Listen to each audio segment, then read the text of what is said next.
Bismillah, alhamdulillah, salatu wassalamu ala rasulillah wa ala alihi wa sahbihi wa mawalah. Nawaina ta'alluma wa ta'lim wa tadhakkura wa tadhkir wa nafa wal intifa' wal ifadata wal istifadah wal hatha ala tamassuki bi kitabillahi wa sunnati rasulillahi sallallahu alaihi wa alihi wasallam wa du'a ila al-huda wa dilalata ala al-khair ibtigha'a wajhillahi wa qurbihi wa thawabih. Ya Fatahu ya Alim, ya Fatahu ya Alim, ya Fatahu ya Alim, iftah alaina fathan qariban ya arhamar rahimin. Qala al-musannif radhiyallahu anhu ankum an walidikum an masyayikhikum an nabikum. Faslun fi a'dharis shalah. A'dharus shalah ithnani an-naumu wan nisyan. Insyaallah pada kesempatan kali ini kita akan membahas, apabila waktunya cukup, kita akan membahas dua bab, yaitu yang pertama tentang udzur-udzur terlambat sholat, yaitu udzur-udzur yang mana seseorang apabila terlambat melakukan sholat pada waktunya itu tidak berdosa. Kemudian kalau misalnya masih ada waktu, akan kita lanjutkan dengan syarat-syarat sahnya sholat. Di sini al-musannif mengatakan bahwasanya a'dzarus shalah itsnan, udzur-udzur yang mana seseorang itu apabila terlambat sholat karena udzur tersebut itu tidak dosa. Artinya terlambat sholat apa? Terlambat sholat artinya sholatnya sampai keluar waktu. Artinya waktu sholatnya sudah habis. Artinya sudah masuk waktu sholat lain. Ya kan? Itu ada dua udzur yang mana apabila terlambat sholat itu dikarenakan dua udzur ini, maka dia tidak berdosa. Dua udzur ini apa? Dua udzur ini adalah tidur dan lupa. Tapi di sini ada rinciannya. Tidak semua tidur itu termasuk udzur dan tidak semua lupa itu termasuk udzur. Oke? Maka di sini udzur yang pertama adalah tidur. Nah, udzur yang pertama adalah tidur. Nah, tidur yang menjadi udzur di sini, yang menjadi udzur sehingga ketika seseorang ini tidur kemudian tidak melakukan sholat pada waktunya, artinya sampai waktunya itu habis dan sudah keluar waktunya, itu tidak berdosa. Ada tiga keadaan tidur. Ada tiga keadaan tidur. Keadaan yang pertama apabila seseorang ini tidur sebelum masuknya waktu sholat. Tidur sebelum masuknya waktu sholat. Ya kan, tidur sebelum masuknya waktu sholat, kemudian dia sepanjang waktu sholat itu dia tertidur, belum bangun. Oke, maka orang yang tidur ini dia tidak berdosa karena tidak sholat pada waktu tersebut. Misalnya dia tidur sebelum masuk waktu zuhur, tidur sebelum masuk waktu zuhur, kemudian dia terus masih tertidur sampai masuk waktu asar. Nah, di sini dia tidak berdosa tidak berdosa karena tidak berdosa dengan tidak sholatnya dia pada waktu zuhur. Oke, ini tidur yang pertama. Tidur yang pertama. Kemudian yang kedua adalah orang yang tidur, orang yang tidur setelah masuknya waktu. Kalau tadi yang pertama sebelum masuknya waktu. Yang ini dia tidurnya setelah masuknya waktu. Setelah masuknya waktu sholat. Tapi dia mempunyai prediksi yang kuat bahwasanya dia akan bangun dari tidurnya sebelum waktunya sempit. Sebelum waktunya sempit. Apa maksud dari waktunya sempit? Maksudnya waktunya sudah tidak cukup lagi untuk melakukan sholat, walaupun hanya rukun-rukunnya saja. Itu berarti waktunya sempit. Oke. Nah, kalau misalnya dia tidur setelah masuknya waktu dan dia mempunyai prediksi kuat bahwasanya dia akan bangun dari tidurnya sebelum waktunya sempit, maka dia boleh tidur. Oke. Boleh tidur. Walaupun nanti pada kenyataannya ternyata dia misalnya tidurnya kebablasan. Misalnya tidurnya sampai waktunya habis. Di sini dia tidak berdosa dengan tidurnya dan dia juga tidak berdosa dengan meninggalkan atau tidak melakukan sholat pada waktunya. Tapi dengan syarat itu tadi, dia mempunyai prediksi kuat bahwasanya dia akan bangun sebelum sebelum waktunya sempit. Misalnya dia minta tolong temannya atau keluarganya untuk membangunkan dia pada waktu tersebut, atau misalnya dia pasang alarm dan memang dia biasanya kalau mendengar alarm itu bangun, atau misalnya dia memang mempunyai kebiasaan kalau tidur tidak sampai 5 menit misalnya. Oke, maka orang-orang yang seperti ini dia mempunyai prediksi kuat bahwasanya dia tidak akan tidur sampai habis waktunya atau sampai waktunya sempit. Itu dia boleh melakukan tidur tersebut, dan apabila ternyata kebablasan sampai waktunya habis, itu pun dia tidak berdosa. Jadi ini udzur. Jadi apabila terjadi dua tidur tersebut, yang pertama dia tidak berdosa dengan tidurnya itu. Dan apabila kebablasan sampai keluar waktunya, dia juga tidak berdosa. Dan apabila dia tetap wajib qadha, tentunya dia tetap wajib mengqadha sholatnya, tetapi wajib qadhanya ini bukan alal faur, artinya tidak harus langsung diqadha, bisa kapan-kapan diqadha, tapi yang penting diqadha, sebelum mati harus diqadha. Oke, ini untuk yang udzur. Nah, termasuk udzur juga apabila apabila orang yang tertidur ini dia misalnya sudah masuk waktu, kemudian dia tertidur atau ngantuknya sangat berat sekali, yang mana dia tidak mampu untuk melawan ngantuk tersebut, tidak mampu untuk melawan kantuk tersebut. Maka ketika dia tertidur karena hal tersebut, maka dia tidak berdosa apabila dia bangun setelah waktunya selesai. Oke, ini 3 keadaan tidur yang mana itu termasuk udzur. Adapun apabila tidurnya misalnya setelah masuknya waktu, kemudian dia tidak ada tidurnya bukan disebabkan oleh kantuk yang tidak bisa dilawan. Nah, kemudian dia tidak mempunyai prediksi kuat bahwasanya dia akan bangun sebelum waktunya sempit.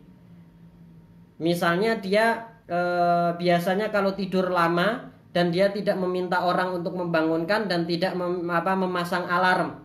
Atau dia memasang alarm dan dia kalau tidur memang alarm itu tidak berpengaruh padanya. Atau kalau orang yang membangunkan dia memang tidak bisa bangun. Dan dia tidak mempunyai prediksi kuat bahwasanya dia akan bangun sebelum waktunya sempit, maka orang yang seperti ini tidak boleh tidur. Tidak boleh tidur sebelum melakukan sholat. Oke? Dan apabila dia tidur juga, maka dia dosa dengan tidurnya itu, walaupun ternyata dia bangun sebelum waktunya sempit dan sempat melaksanakan sholat sebelum waktunya habis. Kenapa? Karena dengan tidurnya itu dia sudah ada niat untuk atau ada maksud untuk meninggalkan sholat pada waktunya, sedangkan dia sudah terkena wajib. Oke, sudah wajib untuk melakukan sholat tersebut. Nah, jadi yang pertama dia tidurnya itu sendiri berdosa. Kemudian apabila ternyata tidurnya itu benar-benar sampai keluar waktunya, sampai habis waktu sholatnya, maka ini adalah dosa kedua bagi dia. Dosa kedua bagi dia. Oke. Kemudian wajib bagi orang yang meninggalkan sholat atau meninggalkan sholat tanpa udzur, itu wajib dia qadha alal faur. Alal faur artinya harus langsung diqadha, tidak boleh diundur-undur. Qadhanya itu harus langsung dilaksanakan, tidak boleh diundur-undur. Semakin dia undur, semakin berjalan semakin banyak dosanya. Semakin dia undur, dosanya itu semakin meningkat, semakin banyak dan semakin bertambah. Oke, ini untuk masalah tidur. Nah, sekarang kemudian menjadi pertanyaan, apa hukum membangunkan orang tidur yang belum sholat? Oke, nah kita lihat dia tidurnya ini kenapa? Oke, kalau misalnya dia tidurnya ini sebelum masuknya waktu sholat, maka hukum membangunkan dia tidur itu sunnah. Sunnah bagi orang yang bangun untuk membangunkan dia yang tidur sebelum masuknya waktu, supaya apa? Supaya dia dapat melaksanakan sholat tepat waktu. Demikian juga disunnahkan membangunkan orang untuk sholat tahajud, membangunkan orang untuk sahur. Juga disunnahkan membangunkan orang-orang yang keadaan tidurnya itu makruh, misalnya tidur tanpa pakaian atau tidur di sutuh, artinya di atap rumah, atau tidur di rumah sendirian dan lain-lainnya. Oke, itu atau tidurnya tengkurap, ya kan, itu semua adalah di antara tidur-tidur yang makruh. Maka disunnahkan bagi orang yang melihat orang lain tidur dalam keadaan yang makruh untuk membangunkan tersebut. Tapi kalau misalnya dia tidurnya itu tidurnya itu adalah setelah masuknya waktu, dan dia tahu bahwasanya orang ini tidak akan bangun sebelum waktunya sempit kalau tidak dibangunkan, maka wajib bagi dia untuk membangunkan orang tersebut. Wajib bagi dia untuk membangunkan orang tersebut. Karena apa? Karena tidurnya adalah tidur yang berdosa, atau tidurnya adalah tidur yang haram. Oke? Demikian juga wajib Wajib membangunkan orang yang tidurnya dalam posisi bahaya, yang bahayanya tersebut dapat membahayakan nyawanya atau membahayakan kehormatannya. Oke, itu untuk hukum membangunkan orang tidur. Kemudian selanjutnya yang termasuk udzur orang untuk meninggalkan atau udzur yang menyebabkan orang apabila terlambat melakukan sholat pada waktunya itu tidak berdosa, itu adalah lupa. Yaitu lupa. Lupa yang bagaimana? Lupa yang disebabkan oleh perkara yang tidak dilarang. Oke, perkara yang tidak dilarang. Oke, tapi kalau misalnya dia lupanya karena perkara yang dilarang, oke, kita mempunyai perkara yang dilarang itu ada dua hal. Perkara yang dilarang dan hukumnya haram, dan perkara yang dilarang dan makruh. Nah, maka apabila dia sebab lupa untuk melakukan sholatnya itu adalah sebab yang haram ataupun makruh, maka dia tidak ma'dzur. Artinya itu lupanya itu tidak dianggap sebagai udzur. Maka dia berdosa dengan melewatkan waktu sholat tanpa melakukan sholat tersebut. Oke. Tapi kalau misalnya lupanya itu tidak disebabkan oleh perkara yang dilarang, maka dan dia memang begitu ketika masuk waktu sholat itu memang dia sudah berazam untuk melakukan sholat, maka itu termasuk udzur. Misalnya dia ingin menyelesaikan pekerjaannya yang tinggal sedikit misalnya, atau yang mana pekerjaannya itu akan selesai sebelum waktu itu habis misalnya, atau dia sedang sibuk baca kitab, ingin menyelesaikan sampai batas tertentu, atau dia sedang bekerja dalam pekerjaannya dan dia berencana atau berazam untuk melakukan sholat setelah pekerjaannya selesai. Kemudian setelah hal itu selesai dia lupa untuk melakukan sholat sampai keluar waktunya. Maka pada keadaan ini dia tidak berdosa, dan dia wajib mengqadha, tapi qadhanya tidak harus saat itu juga, tidak harus langsung, boleh kapan-kapan, yang penting dilakukan sebelum dia meninggal. Kemudian apabila dia lupanya itu disebabkan oleh pekerjaan-pekerjaan yang pekerjaan-pekerjaan yang haram ataupun makruh, misalnya dikarenakan main judi, atau dikarenakan yang makruh misalnya karena bermain game, bermain catur, bermain karambol, bermain kartu dan lain-lainnya, permainan-permainan yang yang itu yang itu hanyalah untuk menghabiskan waktu tanpa manfaat, maka apabila dia lupa disebabkan hal-hal tersebut, maka dia berdosa dengan meninggalkan sholat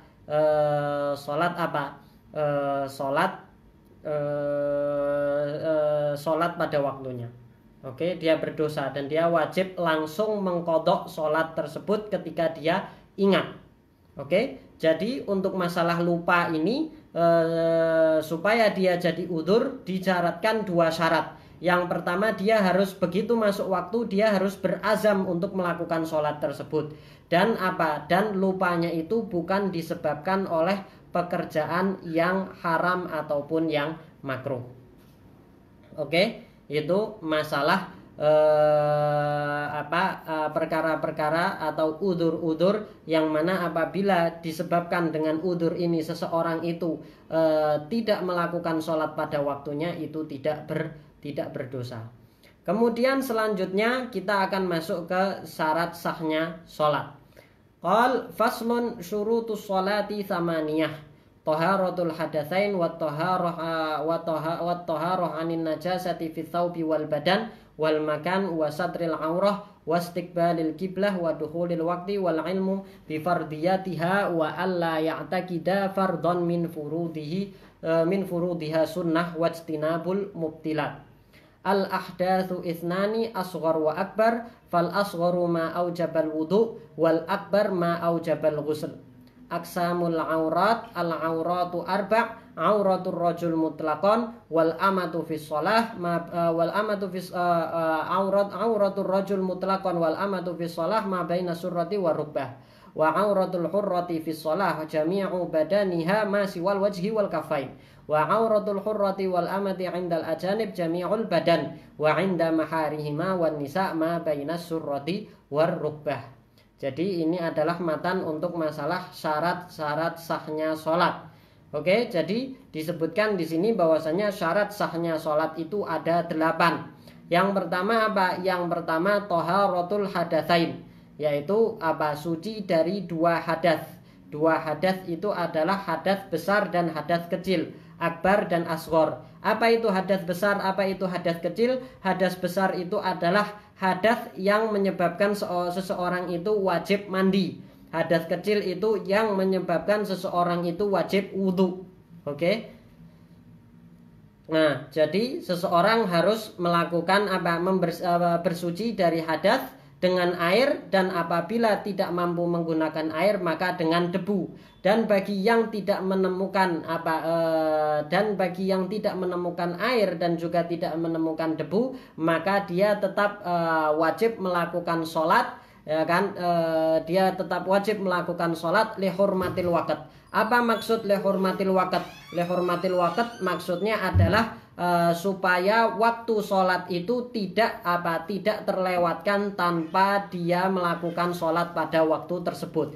Tapi nanti setelah dia menemukan air atau dia menemukan debu di tempat yang mana dia tak wajib qadha, maka dia wajib mengulang sholatnya itu tadi.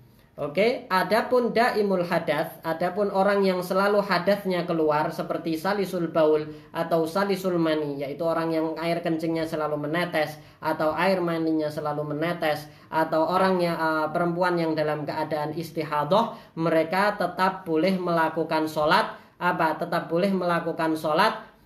walaupun dalam keadaan hadasnya itu terus keluar, dan dia tidak wajib mengulangi sholatnya atau mengqadha sholatnya ketika nanti dia sudah sembuh dari penyakitnya tersebut. Oke, kemudian yang kedua syarat sahnya sholat yang kedua adalah at-taharah anin najasah fit tsaubi wal badan wal makan. Artinya harus suci dari najis, di badan maupun di baju maupun di tempat. Jadi badan, baju dan tempat sholatnya itu harus apa? Harus dalam keadaan suci dari najis. Oke. Nah, yang dimaksud dengan baju di sini adalah apa yang dia pakai dan segala sesuatu yang dibawa oleh dia atau menempel di badannya orang tersebut. Dan yang menempel itu ikut bergerak apabila dia bergerak di dalam sholat. Maka itu itu semua harus suci dari najis, tidak boleh terkena sesuatu yang najis. Adapun tempat yang disyaratkan suci dari tempat sholat itu adalah adalah tempat-tempat tempat yang mana akan terkena badannya dan terkena pakaian dan sesuatu yang menempel di badannya yang bergerak mengikuti gerakannya dia. Itu semuanya itu tempat tersebut harus suci dari harus suci dari yang namanya najis. Oke. Kemudian di sana memang ada najis-najis yang dimaafkan, yang mana apabila ada di badan seseorang atau ada di baju seseorang itu itu dimaafkan. Yang pertama Yang pertama adalah darah yang sedikit. Oke, darah yang sedikit. Tapi kalau banyak tidak dimaafkan. Oke, tapi kalau sedikit dia dimaafkan.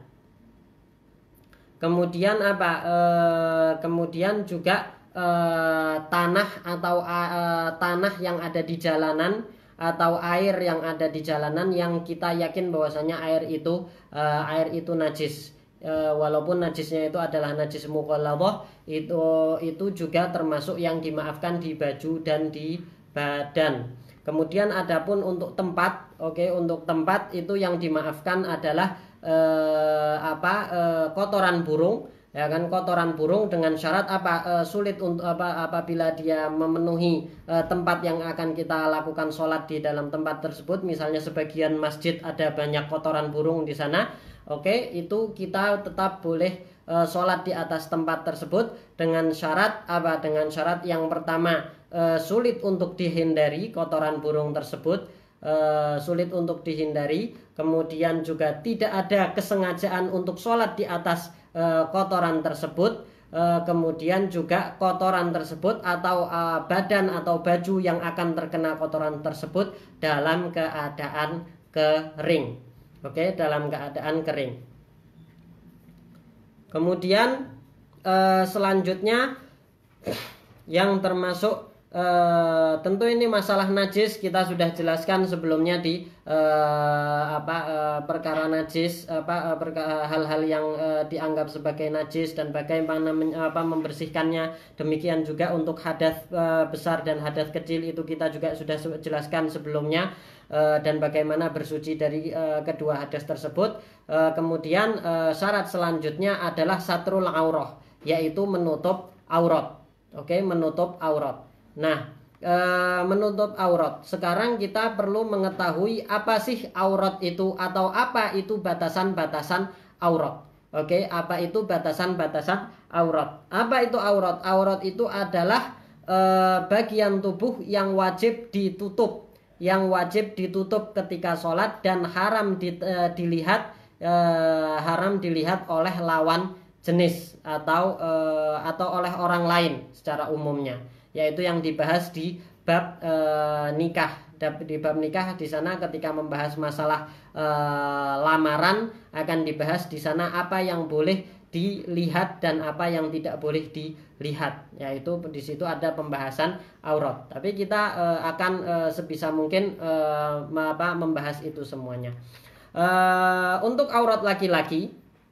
Untuk aurat laki-laki, walaupun dia kafir, walaupun dia anak kecil, walaupun anak kecil ini dia belum mumayyiz, ya kan, auratnya apa? Auratnya ketika sholat itu di dalam sholat ataupun di dalam sholat ataupun di luar sholat. Di dalam sholat ataupun di luar sholat, di hadapan mahram-mahramnya dan di hadapan sesama laki-laki itu Itu adalah ma baina surrati war rukbah. Ma baina surrati warukbah, yaitu antara pusar dan lutut. Antara pusar dan lutut. Oke. Jadi ini apa? Antara pusar dan lutut ini adalah aurat untuk siapa? Untuk laki-laki. Aurat untuk laki-laki. Aurat di depannya aurat apa? Aurat di dalam sholat, artinya ketika sholat tidak boleh terbuka. Oke, tidak boleh terbuka aurat ini. Dan juga aurat di hadapan sesama laki-laki dan di hadapan perempuan-perempuan yang merupakan mahramnya. Oke, jadi tidak boleh ini adalah aurat laki-laki. Artinya dia tidak wajib menutup selain apa yang diantara pusar dan perut, ya kan? Tapi tidak boleh menampakkan apa yang ada di antara pusar dan perut di dalam sholat. Kalau di dalam sholat, sholatnya tidak sah. Adapun kalau di luar sholat, apabila di depan laki-laki atau di depan wanita yang mahram, itu juga tidak boleh ditampakkan apa yang ada di antara pusar dan perut. Kemudian adapun pusar dan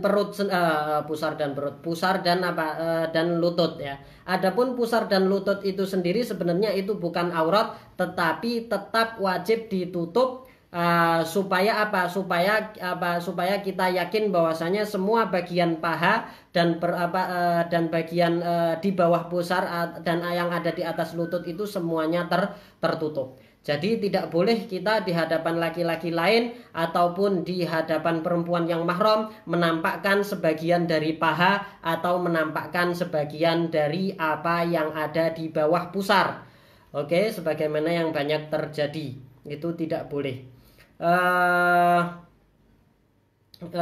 Dan ini adapun di hadapan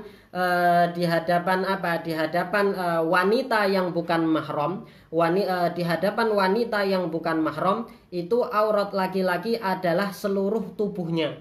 Aurat laki-laki adalah seluruh tubuhnya, dari ujung rambut sampai ujung kaki, sama seperti perempuan di hadapan laki-laki yang bukan mahram. Tapi tidak wajib menutup semuanya, ya kan? Yang wajib ditutup hanya yang tadi, tapi tidak boleh bagi wanita untuk melihat bagian tubuh dari laki-laki. Oke, tidak boleh melihat bagian tubuh dari laki-laki walaupun wajah atau tangannya. Ini yang mu'tamad di dalam madhab Syafi'i. Artinya ini adalah pendapat yang kuat di dalam madhab Syafi'i sebagaimana yang dirojehkan oleh Imam Nawawi. Adapun Imam Rafi'i merojihkan hal lain. Beliau lebih merojihkan pendapat aurat laki-laki walaupun di hadapan wanita yang bukan mahram itu hanya antara pusar dan lutut sahaja. Oke.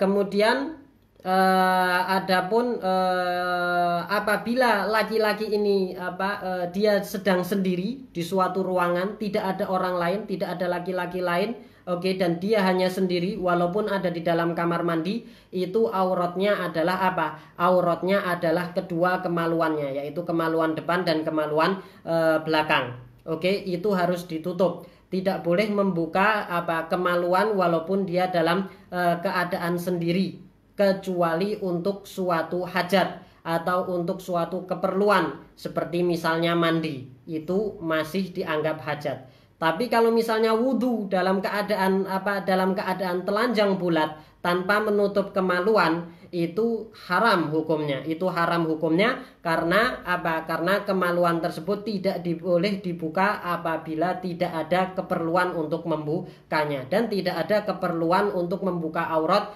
ketika berwudhu. Oke, itu untuk aurat laki-laki apabila dalam keadaan sendiri.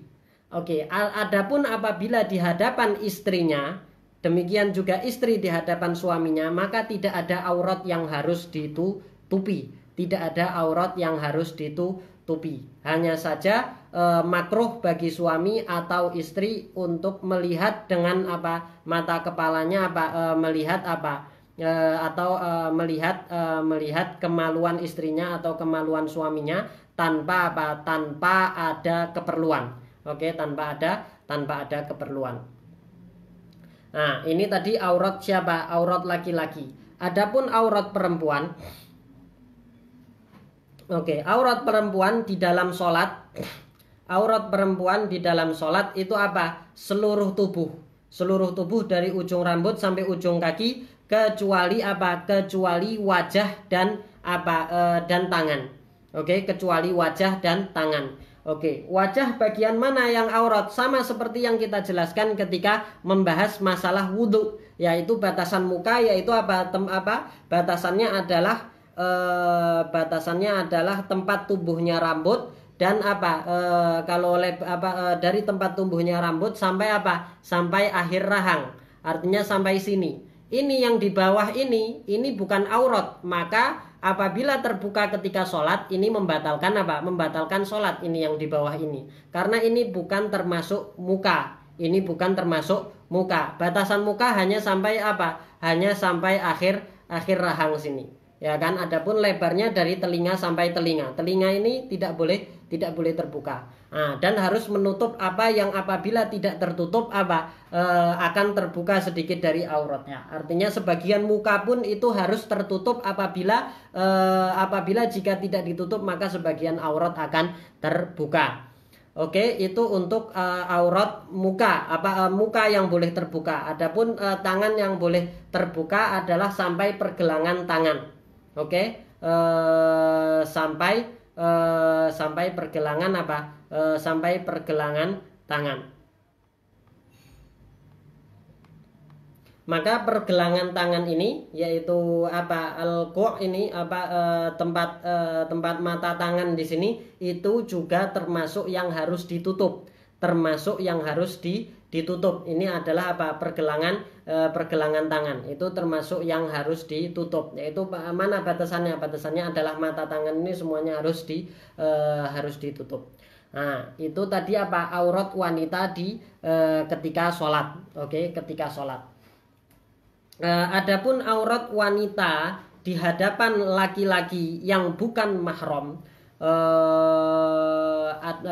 aurat wanita di hadapan laki-laki yang bukan mahram itu adalah seluruh tubuh dari ujung rambut sampai ujung kaki. Seluruh tubuh dari ujung rambut sampai ujung kaki dan semuanya harus ditutup. Ini yang tamat di dalam madhab Syafi'i. Tapi di dalam madhab Syafi'i juga ada pendapat yang kuat yang mengatakan bahwasanya aurat wanita di hadapan laki-laki yang bukan mahram sama dengan auratnya ketika sholat. Oke. Dan tidak boleh bagi laki-laki untuk melihat wajah wanita tersebut dengan sengaja tanpa ada keperluan. Di antara keperluannya seperti misalnya mengajar atau jual beli atau melakukan kesaksian di depan pengadilan atau melakukan pengobatan dan lain-lainnya. Oke, itu kemudian untuk aurat perempuan di hadapan mahramnya, di hadapan mahramnya dan sesama wanita yang bukan kafir itu adalah antara pusar dan perut. Nah, demikian juga aurat perempuan ketika dalam keadaan sendiri, tidak ada orang lain, maka auratnya adalah Auratnya adalah antara pusar dan perut. Tidak boleh membuka atau menampakkan apa yang ada di bawah pusar dan apa yang ada di atas lutut, bukan perut ya, lutut. Yang ada di atas lutut itu tidak boleh dibuka walaupun dalam keadaan sendiri, dan itu aurat bagi siapa? Bagi wanita di depan mahram dan wanita selain wanita kafir. Adapun di hadapan wanita yang kafir, maka di hadapan wanita yang kafir maka tidak boleh menampakkan kecuali bagian tubuh yang biasa terlihat ketika bekerja. Yaitu yang boleh dinampakkan hanya leher, yang boleh terbuka hanya leher, wajah tentu sama telapak tangan tentu sampai dan tangan boleh nampak, dan